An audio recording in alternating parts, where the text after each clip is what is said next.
On this episode of Lingkod Bayan Diaries, ating tunghayan ang kwento ng isa sa ating mga honor awardees. To be a CSC Pag-asa Group Awardee is such an honor. Hindi namin siya inasahan, so we just wanted to put names on the innovations na naibigay namin sa Davao de Oro. Ako po si Joycel R.O.D., Provincial ICT Officer ng Provincial Government of Davao de Oro, Team Leader ng eGov Technical Team. I'm George Danhil M. Duran, Computer Programmer 3. Ako po si Mr. Wilfredo M. Galagala, Information Technology Officer 2. Ako po si Antonio Isimini, Information Technology Officer 2. Ako po si Antonio Salarda Jr., Computer Maintenance Technologist 2. Kay eGov Technical Team are employees of the Provincial ICT Office of the Provincial Government of Davao de Oro. So kami yung gumagawa ng mga systems and innovations and nagsusupport din sa mga na-implement na mga systems sa iba't ibang departamento ng probinsya. Marami kaming projects, actually our systems number up to 40. Especially during the pandemic, so doon talaga nakita on how useful ICT was. During that time, challenge talaga yung team to produce projects to sustain yung online na operations. So on our part, we tried exploring open source technology. Tapos marami kaming ina-explore na networks. So first yung system is yung CallDedoc. It's a teleconsulting system na na-implement during the COVID. When the OPD services, yung outpatient department services were stopped, nag-resort to teleconsulting. Another project mentioned is yung COVID testing information system. So just like any typical molecular laboratory na systems, ito ay data bank ng mga specimens na tinitest, tapos nagbibigay yung system ng result ng mga test. During pandemic, nagamit talaga siya kasi kailangan validated yung result, so QR coded yung aming test result. Isang very challenging project namin is yung household profiling and needs assessment. So kailangan merong list ng mga possible recipients ng bigas, and then wala kaming updated list nun. So kailangan in 1 month's time makaproduce kami ng system kasi magro-roll out ng survey sa buong probinsya. Nag-try akong mag-tap sa isang UN organization, yung UNDP. Tapos, nag-request ako kung pwede ba kaming turuan on how to do survey using Kobo Collect. And we were blessed, kahit wala kaming formal agreement, no monetary considerations, tinuruan nila kami. And in 1 month's time, na-produce namin yung app. Then after that, dire-diretso na po. Hindi rin namin ma-imagine na in 6 months' time, nakandak yung survey using employees only of the provincial government. So nakamobilize kami ng mga 200 plus enumerators. Talagang nilibot yung entire province, 236 barangays, bahay-bahay yan. Tapos nakuha namin yung data with maps. Na mapping namin yung mga households. So and very appreciated po yung output ng systems. Kami nasa LGU, na-feel namin yung need na dapat ma-institutionalize yung ICT departments. Nasa digital age na tayo, so hindi pwedeng hindi tayo mag-upgrade or mag-adapt ng ICT. So basically yung ICT, nagagamit siya para ma-optimize yung ating mga processes. Aside from that, yung interconnectivity, interoperability ng different offices, napapadali yun through ICT. So, talagang dapat i-leverage yung ICT ng any organization, not just the government. Kung mapansin nyo, lahat ng developed countries is naka-leverage talaga sila sa ICT. Maraming magaling sa Philippines, medyo may problema lang tayo dun sa interconnectivity and interoperability kasi parang nangyari, parang kanya-kanya yung mga LGUs, kanya-kanyang innovations. And if you can see from the national, paiba-iba yung mga systems hanggang dun sa baba. So, yun din isa sa panawagan namin, sana magkaroon ng uniform na standards and protocols in developing systems para hindi masayang yung mga efforts ng mga nasa baba. Okay, my message to my fellow public servants, so let us continue to be a gift. Di ba, pag gift ka, maganda ka, mapapasaya mo yung recipient, kay magiging useful ka sa recipient. So, isa lang yun sa palagi kong isinasa puso, no? Continue to adapt to the change, especially in ICT innovation. Even though marami tayong challenges na related to it, just continue to adapt to the ever-changing progress in technology. Kaya ang masabi ko lang sa mga kawani ng gobyerno, kung trabaho tayo, gawin natin talaga yung nasa puso natin. Gawin mo lang ang dapat mong gawin upang kung ano mang gusto mong maitulong para sa bayan. Na patuloy lang natin ang ating mga mabubuting gawain sa gobyerno para sa ating mga kababayang Pilipino. Kami ang EGOV Technical Team ng Davao de Oro at ito ang aming kwentong lingkod bayani.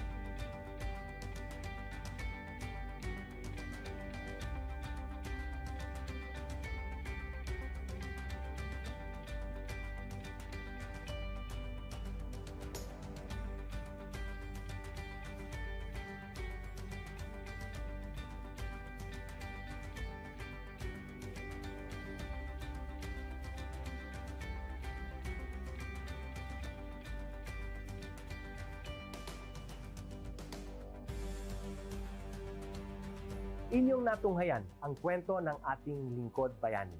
Kung ikaw ay may kilalang lingkod bayani, maaari siyang i-nominate sa Honor Awards Program ng Civil Service Commission. For nomination procedures, go to www.csc.gov.ph. See you on the next episode of Lingkod Bayan Diaries.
Good day to all of you.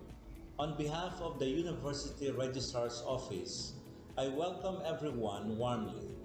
As the head of this esteemed institution, I am privileged to introduce our office and share the valuable services we provide. The University Registrar's Office serves as the administrative heart of our university, functioning as a central hub for academic records, student enrollment, and course registration. We are dedicated to supporting the success of our students and personnel by ensuring the smooth operation of all educational processes. Our mission as an academic unit, the University Registrar's Office, will be taking care of the enrollment, graduation, and records management as it takes custody of academic records of all graduates and the issuance of official academic documents of students and graduates.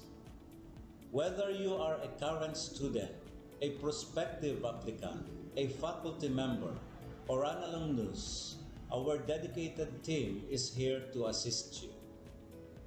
From guiding you through the enrollment process to helping you access and maintain your academic records, we are committed to providing exceptional service with efficiency and professionalism. In addition to our core responsibilities, we are continually strive to improve our services by embracing technological advancements and streamlining our operations.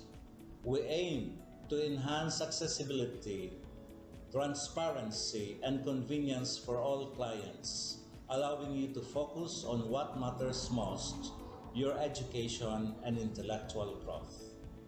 As University Registrar, I am honored to lead a team of talented professionals passionate about supporting your academic journey. We understand the challenges and aspirations of higher education and are dedicated to serving as your trusted partner throughout your time at our university. In closing, I extend my heartfelt welcome once again. The University Registrar's Office is here to assist, inspire, and empower you as you embark on your intellectual endeavors. We look forward to collaborating with you and contributing to your success in every possible way. Thank you, and may this be the beginning of a remarkable academic journey for each of you as a university for humanity.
Hello there, awesome peeps!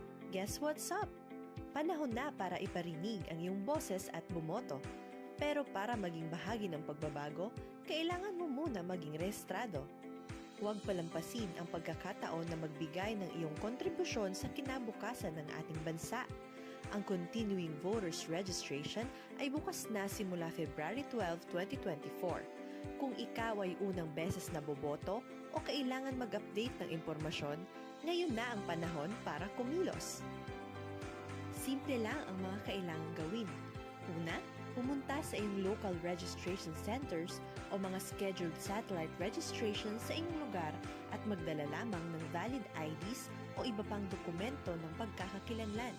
Tandaan, hindi tinatanggap ang mga sumusunod na ID: Employer or Employee ID, Community Tax Certificate o Cedula, Police Clearance. But wait, there's more! Sa darating February 19 to 20, 2024, gaganapin sa unang pagkakataon ang Bio Kugos Comelec Special Satellite and Register Anywhere Project sa Buseng Gymnasium. Ano ba ito? Ito ang sagot sa ating mga dasal para sa mas malapit at mas madaling pagpaparehistro. Sa pamamagitan ng Register Anywhere Project sites, pwede ka nang magparehistro o mag-update ng impormasyon kahit saang sulok ka man ng Pilipinas. Kaya't ano pang hinihintay mo? Maging bahagi ng pagbabago na gusto mong makita. Huwag palampasin ang pagkakataong ito. Magparehistro na para sa kinabukasan ng ating bansa. O paano ba yan? Kita-kits na lang. Paalam!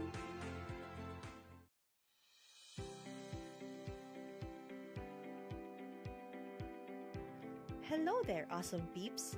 Guess what's up? Panahon na para iparinig ang iyong boses at bumoto. Pero para maging bahagi ng pagbabago, kailangan mo muna maging rehistrado. Huwag palampasin ang pagkakataon na magbigay ng iyong kontribusyon sa kinabukasan ng ating bansa. Ang Continuing Voters Registration ay bukas na simula February 12, 2024. Kung ikaw ay unang beses na boboto o kailangan mag-update ng impormasyon, ngayon na ang panahon para kumilos. Simple lang ang mga kailangang gawin. Una, pumunta sa iyong local registration centers o mga scheduled satellite registration sa inyong lugar at magdala lamang ng valid IDs o iba pang dokumento ng pagkakakilanlan. Tandaan, hindi tinatanggap ang mga sumusunod na ID: Employer or Employee ID, Community Tax Certificate o Cedula, Police Clearance. But wait, there's more! Sa darating February 19 to 20, 2024, gaganapin sa unang pagkakataon ang Bio Kugos Comelec Special Satellite and Register Anywhere Project sa Buseng Gymnasium. Ano ba ito? Ito ang sagot sa ating mga dasal para sa mas malapit at mas madaling pagpaparehistro. Sa pamamagitan ng Register Anywhere Project sites, pwede ka nang magparehistro o mag-update ng impormasyon kahit saang sulok ka man ng Pilipinas. Kaya't ano pang hinihintay mo? Maging bahagi ng pagbabago na gusto mong makita. Huwag palampasin ang pagkakataong ito. Magparehistro na para sa kinabukasan ng ating bansa. O paano ba yan? Kita-kits na lang. Paalam!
On this episode of Lingkod Bayan Diaries, ating tunghayan ang kwento ng isa sa ating mga honor awardees. To be a CSC Pag-asa Group Awardee is such an honor. Hindi namin siya inasahan, so we just wanted to put names on the innovations na naibigay namin sa Davao de Oro. Ako po si Joycel R. Odi, Provincial ICT Officer ng Provincial Government of Davao de Oro, Team Leader ng eGov Technical Team. I'm George Danhil M. Duran, Computer Programmer 3. Ako po si Mr. Wilfredo M. Galagala, Information Technology Officer 2. Ako po si Antonio Isimeni, Information Technology Officer 2. Ako po si Antonio Salarda Jr., Computer Maintenance Technologist 2. Kay eGov Technical Team are employees of the Provincial ICT Office of the Provincial Government of Davao de Oro. So kami yung gumagawa ng mga systems and innovations and nagsusupport din sa mga na-implement na mga systems sa iba't ibang departamento ng probinsya.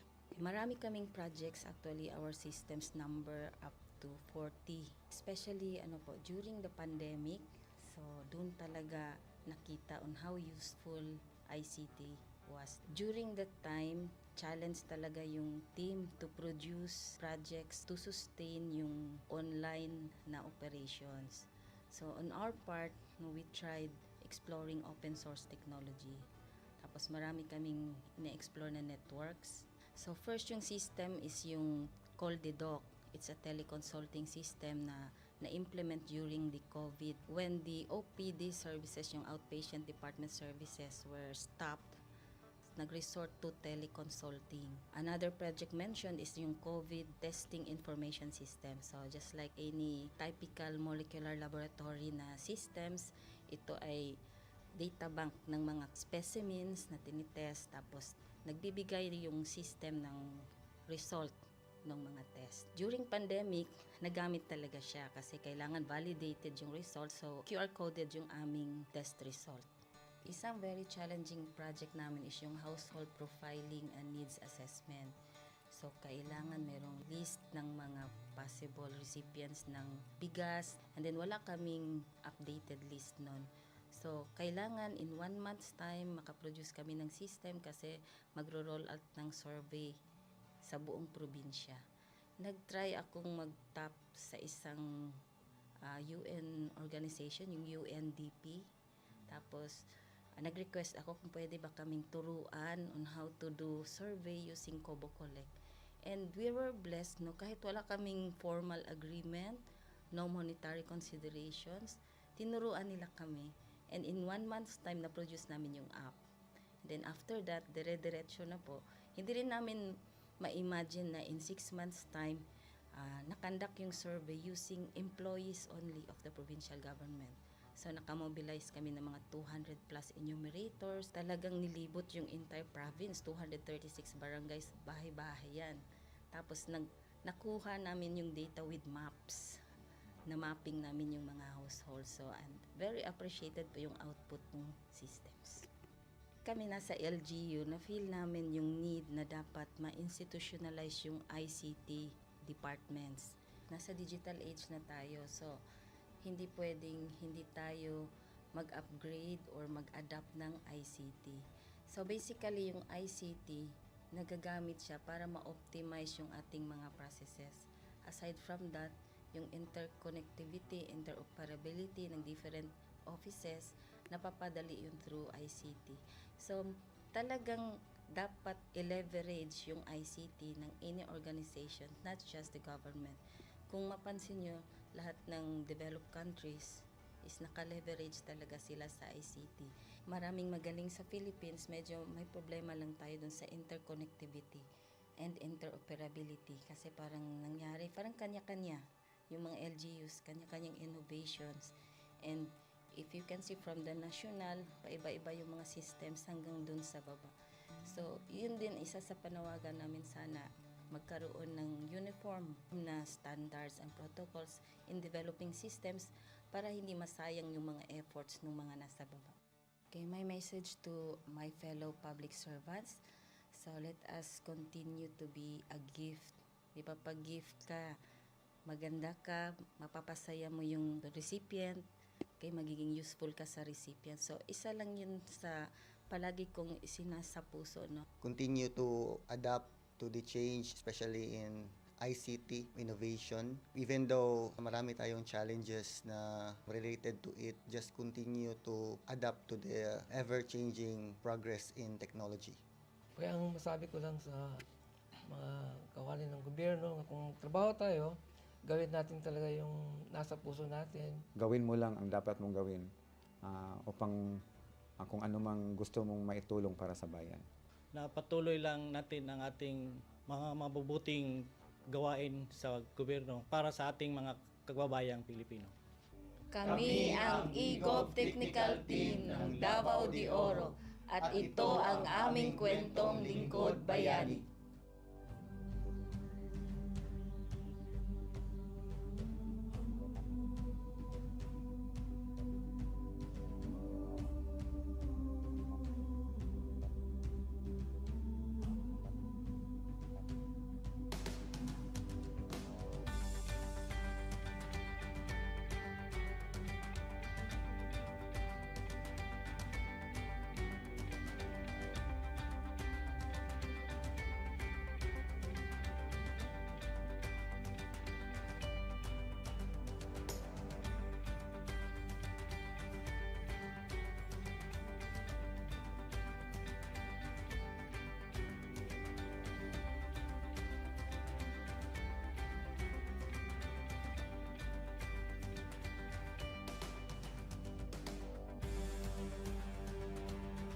Inyong natunghayan ang kwento ng ating lingkod bayani. Kung ikaw ay may kilalang lingkod bayani, maaari siyang i-nominate sa Honor Awards Program ng Civil Service Commission. For nomination procedures, go to www.csc.gov.ph. See you on the next episode of Lingkod Bayan Diaries.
Good day to all of you. On behalf of the University Registrar's Office, I welcome everyone warmly. As the head of this esteemed institution, I am privileged to introduce our office and share the valuable services we provide. The University Registrar's Office serves as the administrative heart of our university, functioning as a central hub for academic records, student enrollment, and course registration. We are dedicated to supporting the success of our students and personnel by ensuring the smooth operation of all educational processes. Our mission as an academic unit, the University Registrar's Office, will be taking care of the enrollment, graduation, and records management as it takes custody of academic records of all graduates and the issuance of official academic documents of students and graduates. Whether you are a current student, a prospective applicant, a faculty member, or an alumnus, our dedicated team is here to assist you. From guiding you through the enrollment process to helping you access and maintain your academic records, we are committed to providing exceptional service with efficiency and professionalism. In addition to our core responsibilities, we are continually strive to improve our services by embracing technological advancements and streamlining our operations. We aim to enhance accessibility, transparency, and convenience for all clients, allowing you to focus on what matters most, your education and intellectual growth. As University Registrar, I am honored to lead a team of talented professionals passionate about supporting your academic journey. We understand the challenges and aspirations of higher education and are dedicated to serving as your trusted partner throughout your time at our university. In closing, I extend my heartfelt welcome once again. The University Registrar's Office is here to assist, inspire, and empower you as you embark on your intellectual endeavors. We look forward to collaborating with you and contributing to your success in every possible way. Thank you, and may this be the beginning of a remarkable academic journey for each of you as a university for humanity.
Hello there, awesome peeps! Guess what's up? Panahon na para iparinig ang iyong boses at bumoto. Pero para maging bahagi ng pagbabago, kailangan mo muna maging rehistrado. Huwag palampasin ang pagkakataon na magbigay ng iyong kontribusyon sa kinabukasan ng ating bansa. Ang Continuing Voters Registration ay bukas na simula February 12, 2024. Kung ikaw ay unang beses na boboto o kailangan mag-update ng impormasyon, ngayon na ang panahon para kumilos. Simple lang ang mga kailangang gawin. Una, pumunta sa iyong local registration centers o mga scheduled satellite registration sa inyong lugar at magdala lamang ng valid IDs o iba pang dokumento ng pagkakakilanlan. Tandaan, hindi tinatanggap ang mga sumusunod na ID: Employer or Employee ID, Community Tax Certificate o Cedula, Police Clearance. But wait, there's more! Sa darating February 19 to 20, 2024, gaganapin sa unang pagkakataon ang Bio Kugos Comelec Special Satellite and Register Anywhere Project sa Buseng Gymnasium. Ano ba ito? Ito ang sagot sa ating mga dasal para sa mas malapit at mas madaling pagpaparehistro. Sa pamamagitan ng Register Anywhere Project sites, pwede ka nang magparehistro o mag-update ng impormasyon kahit saang sulok ka man ng Pilipinas.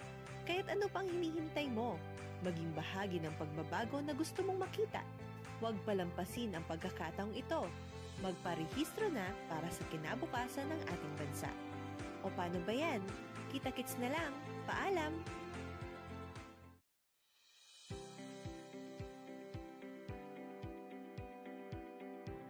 Hello there, awesome peeps! Guess what's up? Panahon na para iparinig ang iyong boses at bumoto. Pero para maging bahagi ng pagbabago, kailangan mo muna maging rehistrado. Huwag palampasin ang pagkakataon na magbigay ng iyong kontribusyon sa kinabukasan ng ating bansa.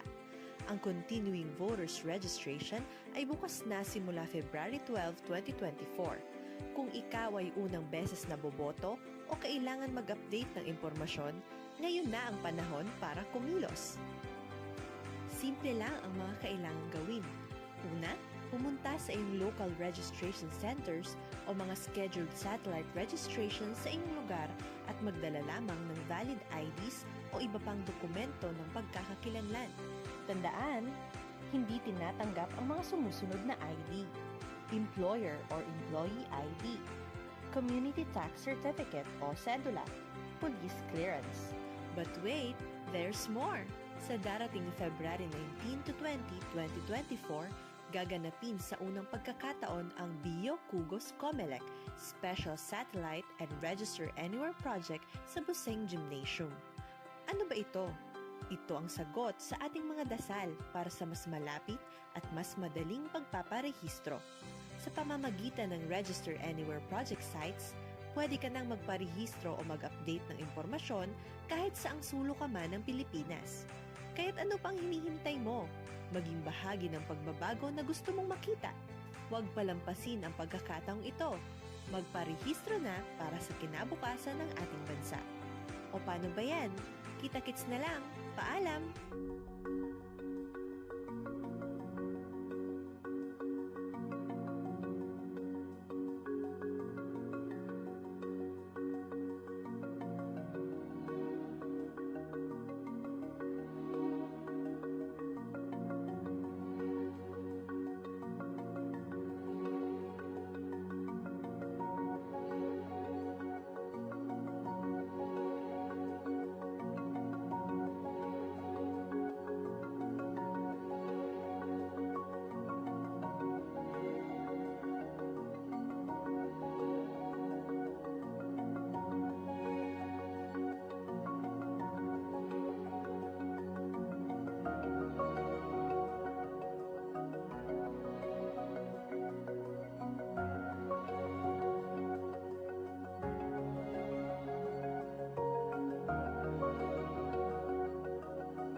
On this episode of Lingkod Bayan Diaries, ating tunghayan ang kwento ng isa sa ating mga honor awardees. To be a CSC Pag-asa Group Awardee is such an honor. Hindi namin siya inasahan, so we just wanted to put names on the innovations na naibigay namin sa Davao de Oro. Ako po si Joycel R.O.D., Provincial ICT Officer ng Provincial Government of Davao de Oro, Team Leader ng eGov Technical Team. I'm George Danhil M. Duran, Computer Programmer 3. Ako po si Mr. Wilfredo M. Galagala, Information Technology Officer 2. Ako po si Antonio Isimeni, Information Technology Officer 2. Ako po si Antonio Salarda Jr., Computer Maintenance Technologist 2. Kay eGov Technical Team are employees of the Provincial ICT Office of the Provincial Government of Davao de Oro. So kami yung gumagawa ng mga systems and innovations and nagsusupport din sa mga na-implement na mga systems sa iba't ibang departamento ng probinsya. Marami kaming projects, actually our systems number up to 40. Especially during the pandemic, so doon talaga nakita on how useful ICT was. During that time, challenge talaga yung team to produce projects to sustain yung online na operations. So on our part, we tried exploring open source technology. Tapos marami kaming ina-explore na networks. So first yung system is yung CallDedoc. It's a teleconsulting system na na-implement during the COVID when the OPD services, yung outpatient department services were stopped. Nag-resort to teleconsulting. Another project mentioned is yung COVID testing information system. So just like any typical molecular laboratory na systems, ito ay data bank ng mga specimens na tinitest, tapos nagbibigay yung system ng result ng mga test. During pandemic, nagamit talaga siya kasi kailangan validated yung result, so QR coded yung aming test result. Isang very challenging project namin is yung household profiling and needs assessment. So, kailangan merong list ng mga possible recipients ng bigas, and then wala kaming updated list nun. So, kailangan in 1 month's time makaproduce kami ng system kasi magro-roll out ng survey sa buong probinsya. Nag-try akong mag-tap sa isang UN organization, yung UNDP. Tapos, nag-request ako kung pwede ba kaming turuan on how to do survey using Kobo Collect. And we were blessed, kahit wala kaming formal agreement, no monetary considerations, tinuruan nila kami. And in 1 month's time, na-produce namin yung app. Then after that, dire-diretso na po. Hindi rin namin ma-imagine na in 6 months' time, nakandak yung survey using employees only of the provincial government. So, nakamobilize kami ng mga 200 plus enumerators. Talagang nilibot yung entire province, 236 barangays, bahay-bahay yan. Tapos, nakuha namin yung data with maps. Na mapping namin yung mga households. So, and very appreciated po yung output ng systems. Kami nasa LGU, na-feel namin yung need na dapat ma-institutionalize yung ICT departments.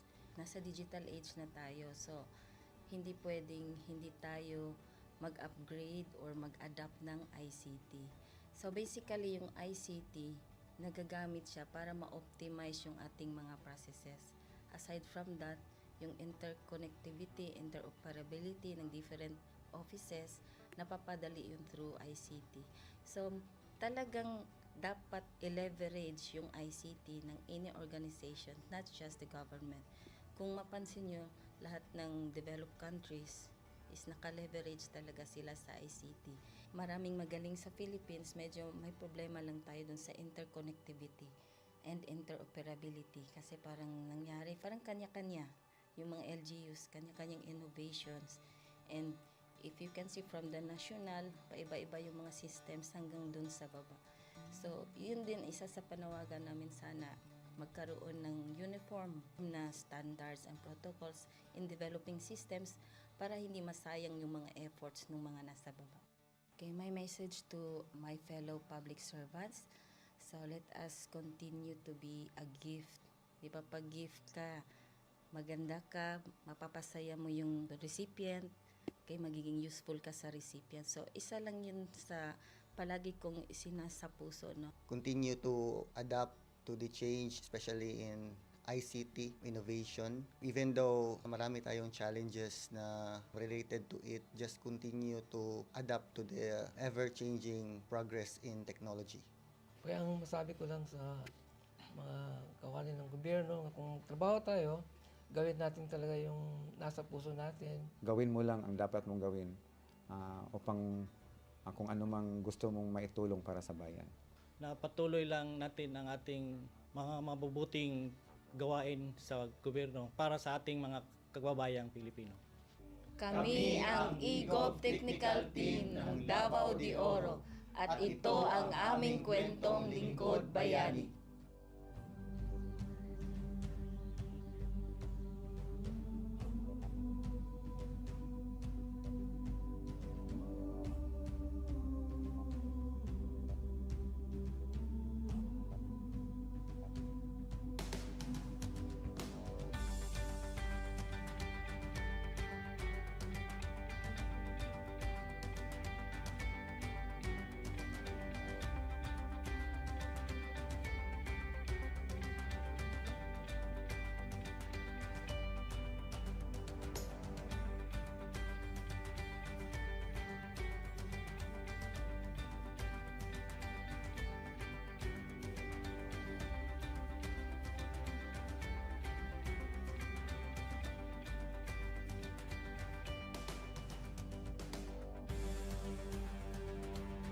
Inyong natunghayan ang kwento ng ating lingkod bayani.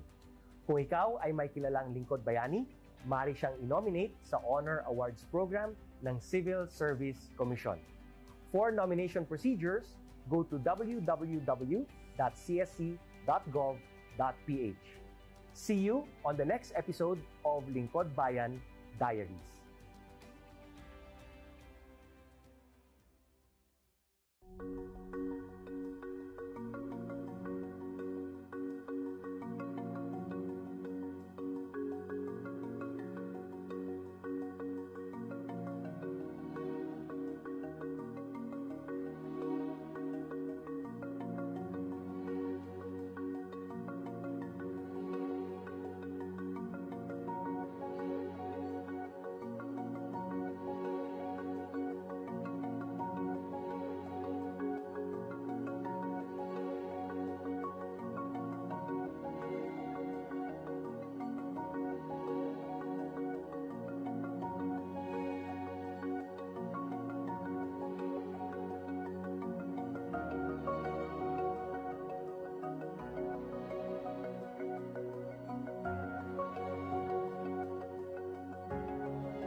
Good day to all of you.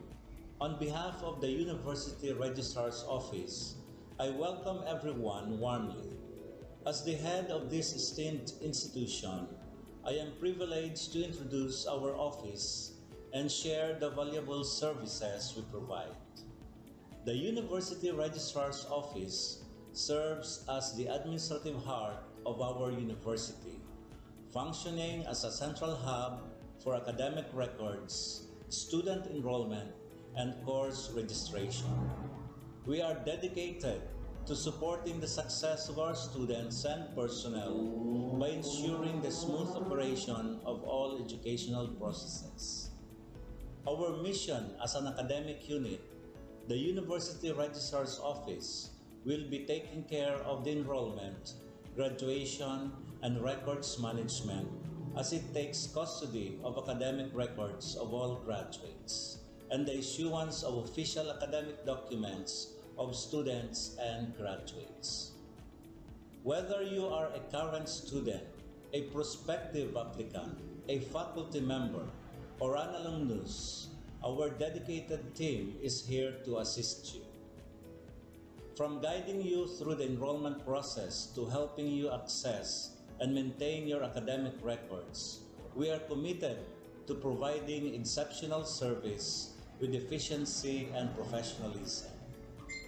In addition to our core responsibilities, we are continually strive to improve our services by embracing technological advancements and streamlining our operations. We aim to enhance accessibility, transparency, and convenience for all clients, allowing you to focus on what matters most, your education and intellectual growth. As University Registrar, I am honored to lead a team of talented professionals passionate about supporting your academic journey. We understand the challenges and aspirations of higher education and are dedicated to serving as your trusted partner throughout your time at our university. In closing, I extend my heartfelt welcome once again. The University Registrar's Office is here to assist, inspire, and empower you as you embark on your intellectual endeavors.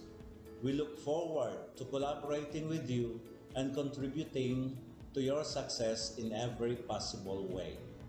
Thank you, and may this be the beginning of a remarkable academic journey for each of you as a university for humanity.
Hello there, awesome peeps! Guess what's up? Panahon na para iparinig ang iyong boses at bumoto. Pero para maging bahagi ng pagbabago, kailangan mo muna maging rehistrado. Huwag palampasin ang pagkakataon na magbigay ng iyong kontribusyon sa kinabukasan ng ating bansa. Ang Continuing Voters Registration ay bukas na simula February 12, 2024. Kung ikaw ay unang beses na boboto o kailangan mag-update ng impormasyon, ngayon na ang panahon para kumilos. Simple lang ang mga kailangang gawin. Una, pumunta sa iyong local registration centers o mga scheduled satellite registration sa inyong lugar at magdala lamang ng valid IDs o iba pang dokumento ng pagkakakilanlan. Tandaan, hindi tinatanggap ang mga sumusunod na ID: Employer or Employee ID, Community Tax Certificate o Cedula, Police Clearance. But wait, there's more! Sa darating February 19 to 20, 2024, gaganapin sa unang pagkakataon ang Bio Kugos Comelec Special Satellite and Register Anywhere Project sa Buseng Gymnasium. Ano ba ito?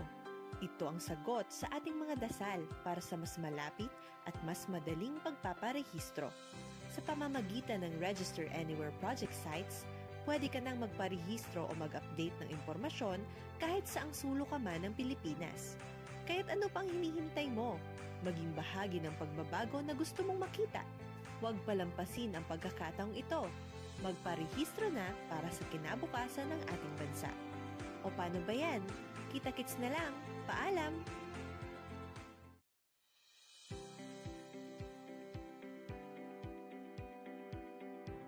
Hello there, awesome peeps! Guess what's up?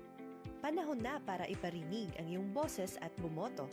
Pero para maging bahagi ng pagbabago, kailangan mo muna maging rehistrado. Huwag palampasin ang pagkakataon na magbigay ng iyong kontribusyon sa kinabukasan ng ating bansa.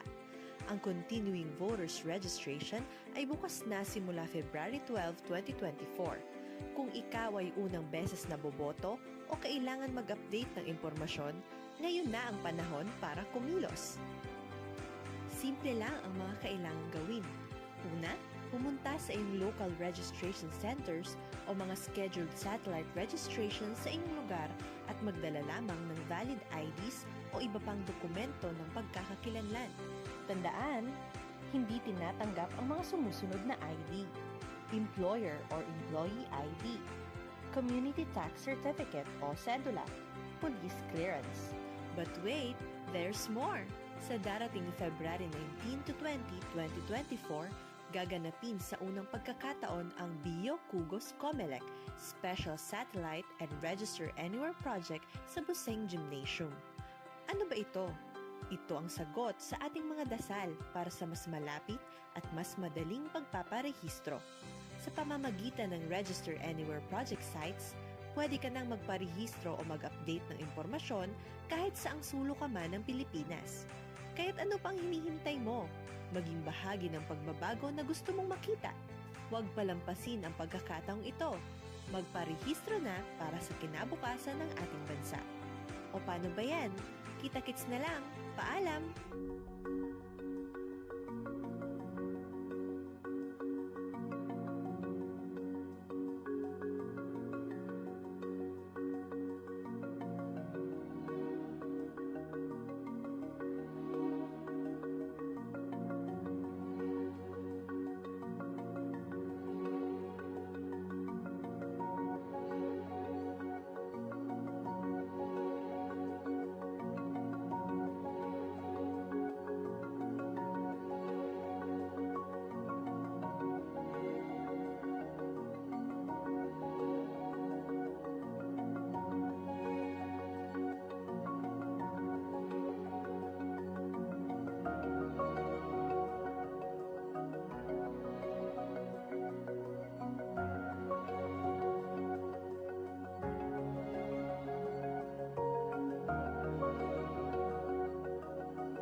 On this episode of Lingkod Bayan Diaries, ating tunghayan ang kwento ng isa sa ating mga honor awardees.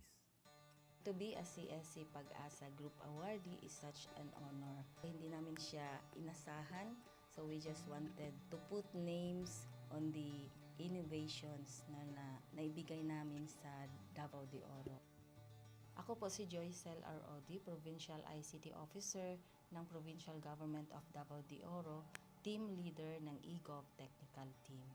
I'm George Danhil M. Duran, Computer Programmer 3. Ako po si Mr. Wilfredo M. Galagala, Information Technology Officer 2. Ako po si Antonio Isimeni, Information Technology Officer 2. Ako po si Antonio Salarda Jr., Computer Maintenance Technologist 2. Kay eGov Technical Team are employees of the Provincial ICT Office of the Provincial Government of Davao de Oro.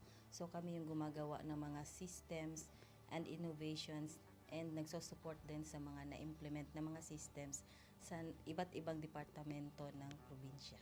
Marami kaming projects, actually our systems number up to 40. Especially during the pandemic, so doon talaga nakita on how useful ICT was. During that time, challenge talaga yung team to produce projects to sustain yung online na operations. So on our part, we tried exploring open source technology. Tapos marami kaming na-explore na networks. So first yung system is yung CallDedoc. It's a teleconsulting system na na-implement during the COVID. When the OPD services, yung outpatient department services were stopped, nag-resort to teleconsulting. Another project mentioned is yung COVID testing information system. So just like any typical molecular laboratory na systems, ito ay data bank ng mga specimens na tinitest, tapos nagbibigay yung system ng result ng mga test. During pandemic, nagamit talaga siya kasi kailangan validated yung result, so QR coded yung aming test result. Isang very challenging project namin is yung household profiling and needs assessment. So, kailangan merong list ng mga possible recipients ng bigas, and then wala kaming updated list nun. So, kailangan in 1 month's time makaproduce kami ng system kasi magro-roll out ng survey sa buong probinsya. Nag-try akong mag-tap sa isang UN organization, yung UNDP. Tapos, nag-request ako kung pwede ba kaming turuan on how to do survey using Kobo Collect. And we were blessed, kahit wala kaming formal agreement, no monetary considerations, tinuruan nila kami. And in 1 month's time, na-produce namin yung app. Then after that, dire-diretso na po. Hindi rin namin ma-imagine na in 6 months' time, nakandak yung survey using employees only of the provincial government.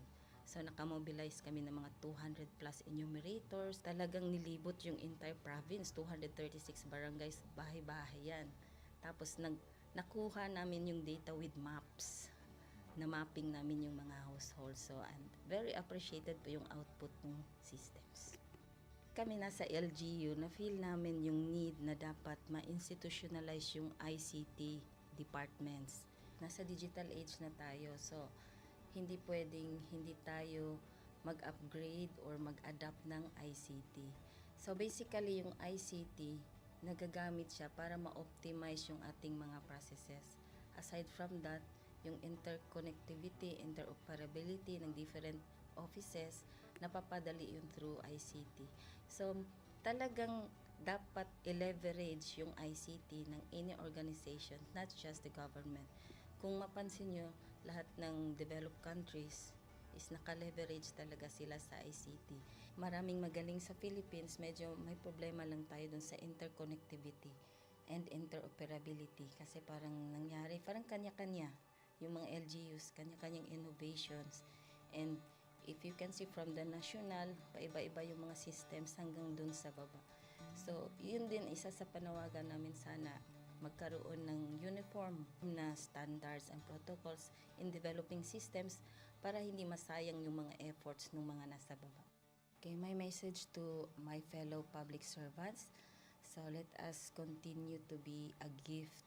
Di ba, pag gift ka, maganda ka, mapapasaya mo yung recipient, kay magiging useful ka sa recipient. So, isa lang yun sa palagi kong isinasa puso, no? Continue to adapt to the change, especially in ICT innovation. Even though marami tayong challenges na related to it, just continue to adapt to the ever-changing progress in technology.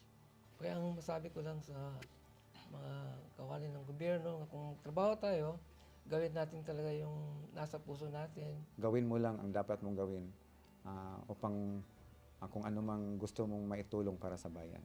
Na patuloy lang natin ang ating mga mabubuting gawain sa gobyerno para sa ating mga kababayang Pilipino.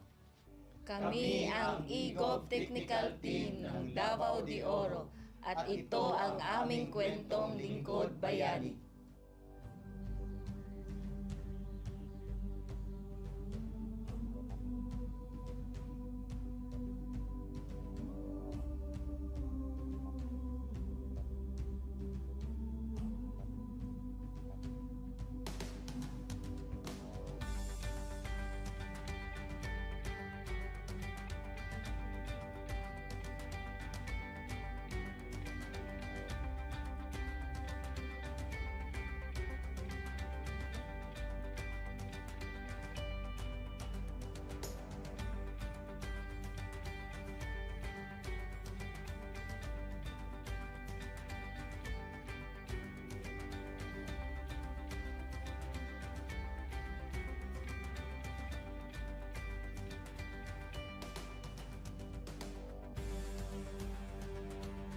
Inyong natunghayan ang kwento ng ating lingkod bayani.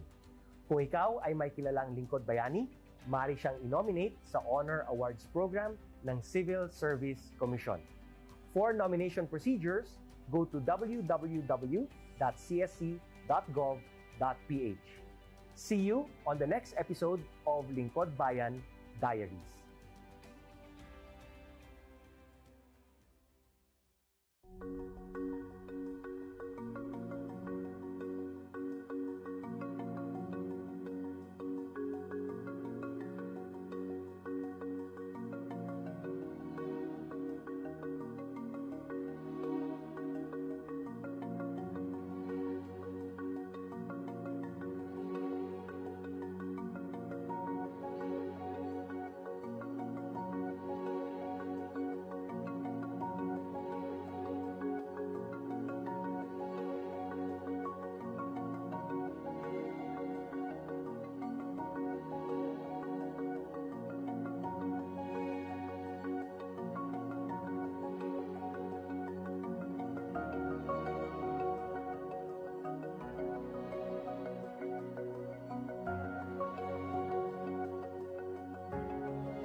Good day to all of you.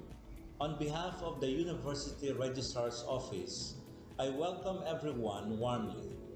As the head of this esteemed institution, I am privileged to introduce our office and share the valuable services we provide. The University Registrar's Office serves as the administrative heart of our university, functioning as a central hub for academic records, student enrollment, and course registration. We are dedicated to supporting the success of our students and personnel by ensuring the smooth operation of all educational processes. Our mission as an academic unit, the University Registrar's Office, will be taking care of the enrollment, graduation, and records management as it takes custody of academic records of all graduates and the issuance of official academic documents of students and graduates. Whether you are a current student, a prospective applicant, a faculty member, or an alumnus, our dedicated team is here to assist you. From guiding you through the enrollment process to helping you access and maintain your academic records, we are committed to providing exceptional service with efficiency and professionalism. In addition to our core responsibilities, we are continually strive to improve our services by embracing technological advancements and streamlining our operations.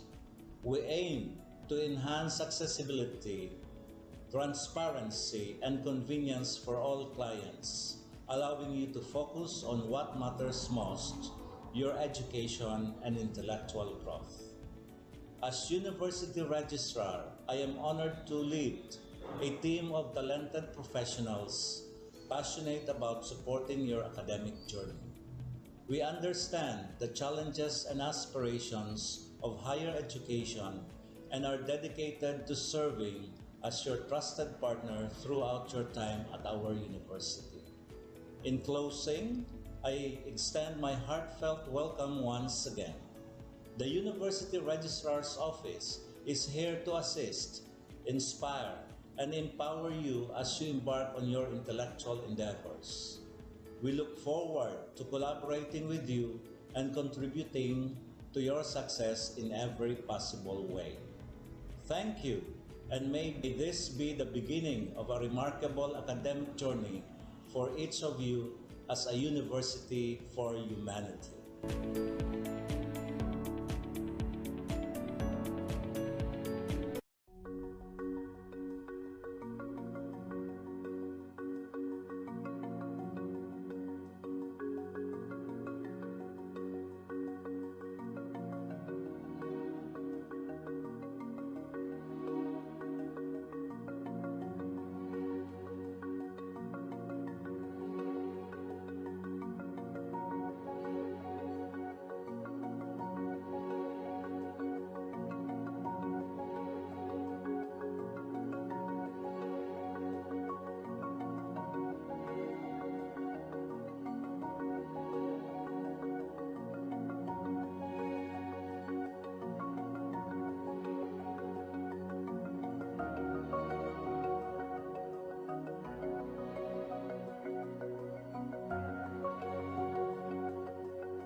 Hello there, awesome peeps!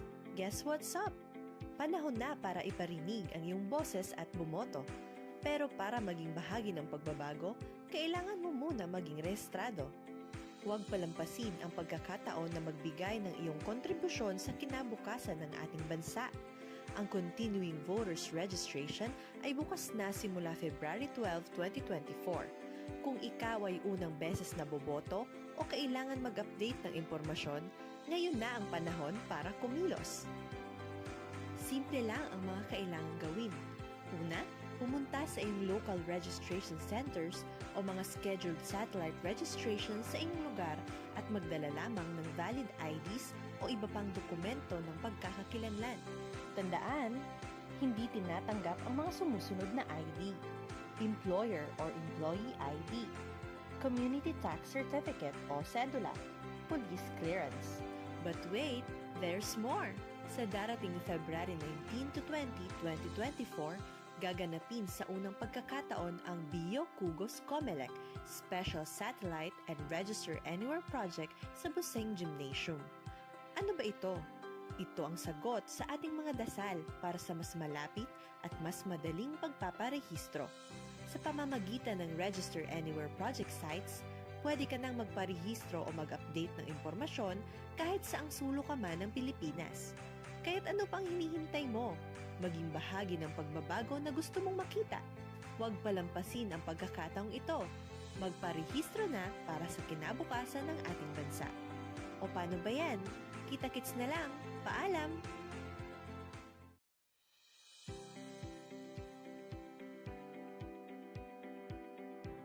Hello there, awesome peeps! Guess what's up? Panahon na para iparinig ang iyong boses at bumoto.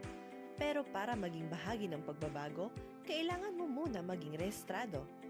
Huwag palampasin ang pagkakataon na magbigay ng iyong kontribusyon sa kinabukasan ng ating bansa.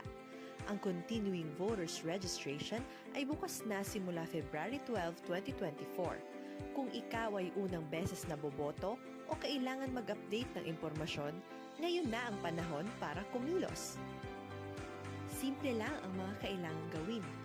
Una, pumunta sa iyong local registration centers o mga scheduled satellite registration sa inyong lugar at magdala lamang ng valid IDs o iba pang dokumento ng pagkakakilanlan. Tandaan, hindi tinatanggap ang mga sumusunod na ID: Employer or Employee ID, Community Tax Certificate o Cedula, Police Clearance. But wait, there's more! Sa darating February 19 to 20, 2024, gaganapin sa unang pagkakataon ang Bio Kugos Comelec Special Satellite and Register Anywhere Project sa Buseng Gymnasium. Ano ba ito? Ito ang sagot sa ating mga dasal para sa mas malapit at mas madaling pagpaparehistro. Sa pamamagitan ng Register Anywhere Project sites, pwede ka nang magparehistro o mag-update ng impormasyon kahit saang sulok ka man ng Pilipinas. Kaya't ano pang hinihintay mo? Maging bahagi ng pagbabago na gusto mong makita. Huwag palampasin ang pagkakataong ito. Magparehistro na para sa kinabukasan ng ating bansa. O paano ba yan? Kita-kits na lang. Paalam!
On this episode of Lingkod Bayan Diaries, ating tunghayan ang kwento ng isa sa ating mga honor awardees.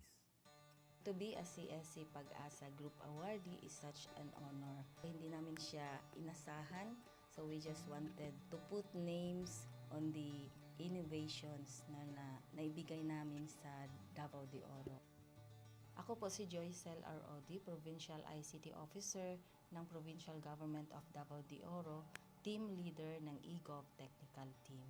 I'm George Danhil M. Duran, Computer Programmer 3. Ako po si Mr. Wilfredo M. Galagala, Information Technology Officer 2. Ako po si Antonio Isimeni, Information Technology Officer 2. Ako po si Antonio Salarda Jr., Computer Maintenance Technologist 2. Kay eGov Technical Team are employees of the Provincial ICT Office of the Provincial Government of Davao de Oro. So kami yung gumagawa ng mga systems and innovations and nagsusupport din sa mga na-implement na mga systems sa iba't ibang departamento ng probinsya. Marami kaming projects, actually our systems number up to 40. Especially during the pandemic, so doon talaga nakita on how useful ICT was. During that time, challenge talaga yung team to produce projects to sustain yung online na operations. So on our part, we tried exploring open source technology. Tapos marami kaming ina-explore na networks.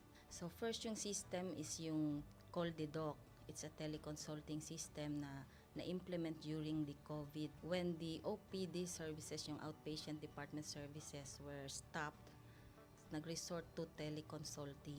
Another project mentioned is yung COVID testing information system. So just like any typical molecular laboratory na systems, ito ay data bank ng mga specimens na tinitest, tapos nagbibigay yung system ng result ng mga test. During pandemic, nagamit talaga siya kasi kailangan validated yung result, so QR coded yung aming test result.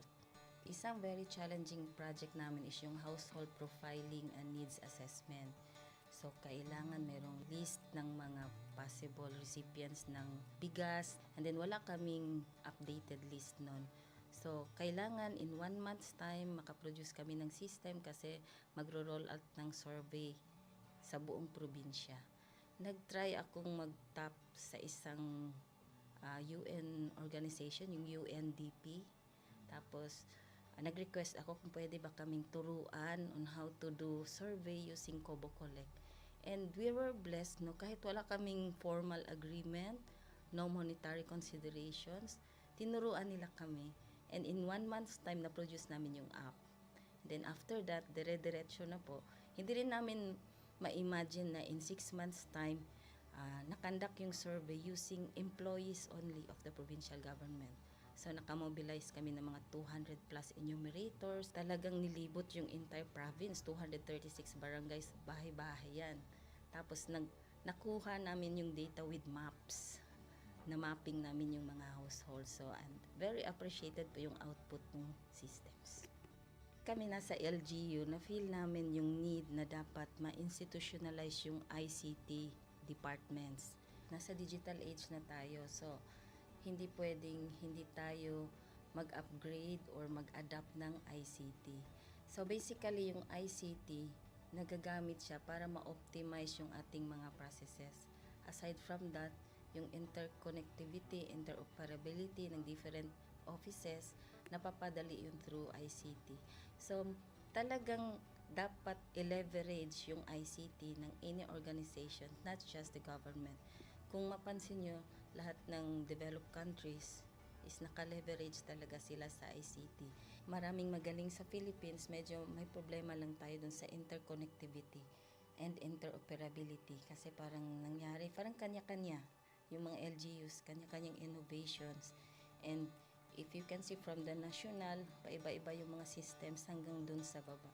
So, yun din isa sa panawagan namin sana magkaroon ng uniform na standards and protocols in developing systems para hindi masayang yung mga efforts ng mga nasa baba.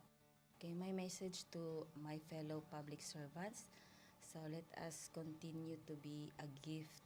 Di ba, pag gift ka, maganda ka, mapapasaya mo yung recipient, kay magiging useful ka sa recipient. So, isa lang yun sa palagi kong isinasa puso, no? Continue to adapt to the change, especially in ICT innovation. Even though marami tayong challenges na related to it, just continue to adapt to the ever-changing progress in technology.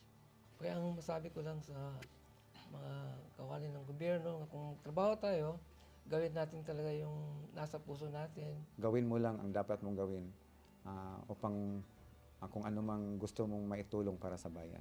Na patuloy lang natin ang ating mga mabubuting gawain sa gobyerno para sa ating mga kababayang Pilipino. Kami ang EGOV Technical Team ng Davao de Oro at ito ang aming kwentong Lingkod Bayani.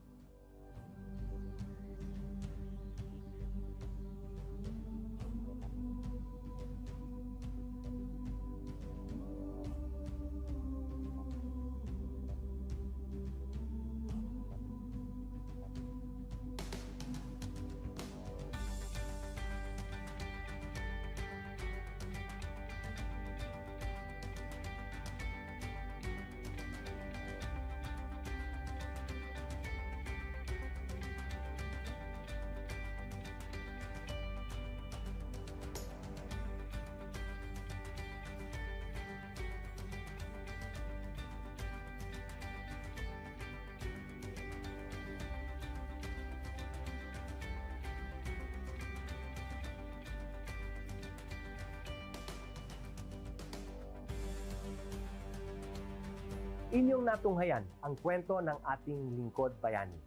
Kung ikaw ay may kilalang lingkod bayani, maaari siyang i-nominate sa Honor Awards Program ng Civil Service Commission.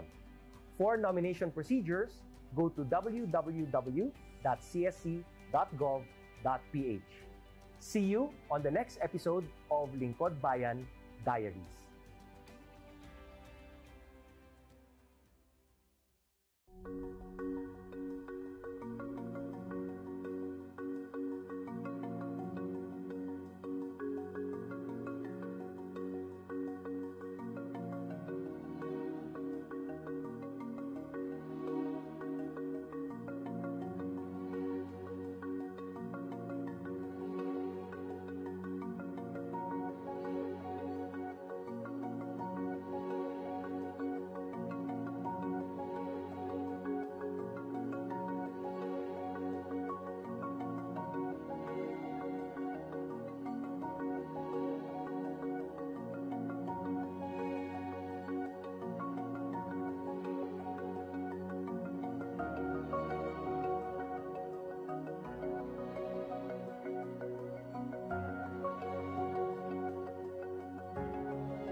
Good day to all of you. On behalf of the University Registrar's Office, I welcome everyone warmly. As the head of this esteemed institution, I am privileged to introduce our office and share the valuable services we provide. The University Registrar's Office serves as the administrative heart of our university, functioning as a central hub for academic records, student enrollment, and course registration. We are dedicated to supporting the success of our students and personnel by ensuring the smooth operation of all educational processes. Our mission as an academic unit, the University Registrar's Office, will be taking care of the enrollment, graduation, and records management as it takes custody of academic records of all graduates and the issuance of official academic documents of students and graduates.